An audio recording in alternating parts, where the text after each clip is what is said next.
머리뼈에서는 총탄 자국이 나오지 않았다. 나의 몸통은 무차별 난사당했다. 갈비뼈와 등뼈가 파손되었다. 발가락뼈도 끝이 부서졌다. 그럼에도 내 뼈는 206개가 다 나왔다. 부분적으로 파손되었을 뿐이다. 이렇게 온전한 형태로 노출되고 수습된 경우는 전례가 없다고 했다. 흙 덕분이었다. 내 육신을 채운 흙은 고운 모래질이었다. 습기가 덜했고 물기가 잘 빠졌다. 내가 쪼그려 앉아있던 곳 위의 땅은 노란색에 가까웠다. 이 구역의 땅이 다 그렇지는 않았다.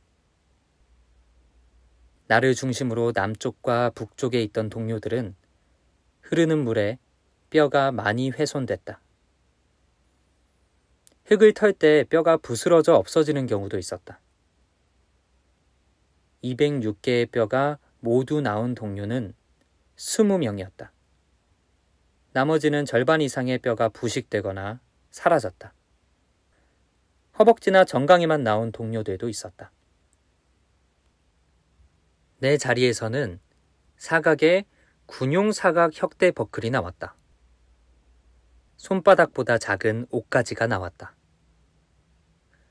구멍이 2개인 단추가 3종류가 나왔고 무궁화 같은 꽃무늬 단추 2개도 나왔다. 단추를 끼우는 옷을 2개 이상 입었다는 이야기다.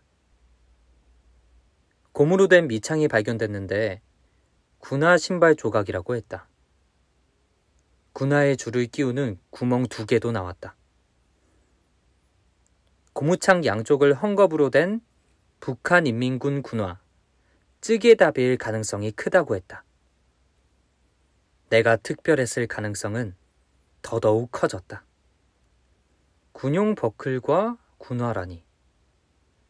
왜 나는 그걸 허리에 차고 발에 신었던 것일까? 나의 몽타주를 그려본다. 머리뼈 계측 자료에 따르면 얼굴이 넓적하고 코는 길쭉하고 좁다. 눈은 찢어졌다. 코가 길쭉하다는 것은 남방계통이 아닌 북방계통이라는 것을 말한다. 남방형은 코가 옆으로 넓적하고 위아래가 짧다고 한다. 북방계는 얼굴이 타원형으로 길고 정수리가 돌출해 고구마형 얼굴이라 부른다고 했다. 나의 나이는 최소 18살, 최대 22살로 판정되었다. 아래턱뼈에서 이빨이 솟아난 정도와 다른 정도, 머리뼈의 이음새, 사지뼈 골간에 붙은 정도를 종합하여 감식한 결과다.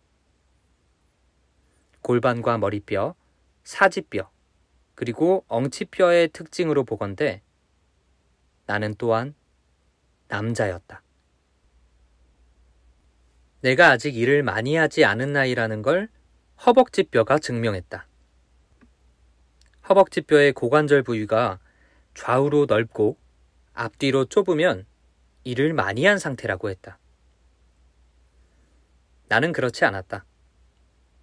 치아 상태가 고르고 나쁜 편이 아닌 걸로 보면 영양 상태도 좋다고 했다. 허벅지뼈를 기준으로 키는 165cm로 계측되었다. 1950년대 한반도 이남 지역 20대 남성의 평균 키는 161에서 163cm였으니 나는 큰 편에 속한다. 한국전쟁 때 미국의 영연부대가 함수 방식에 근거해서 주검의 키를 계측하던 방식은 여전히 유효하다. 결론적으로 나는 건강한 10대 후반 또는 20대 초반의 남성이었다. 키도 크고 영양 상태도 좋은 걸로 보면 나는 비난하지 않은 집안에서 괜찮은 교육을 받았을 가능성이 크다. 앞길이 창창한 꽃다운 청춘이었다. 그 청춘은 피어나기도 전에 이 산기슭에 파묻혔다. 그 시점은 언제였던가.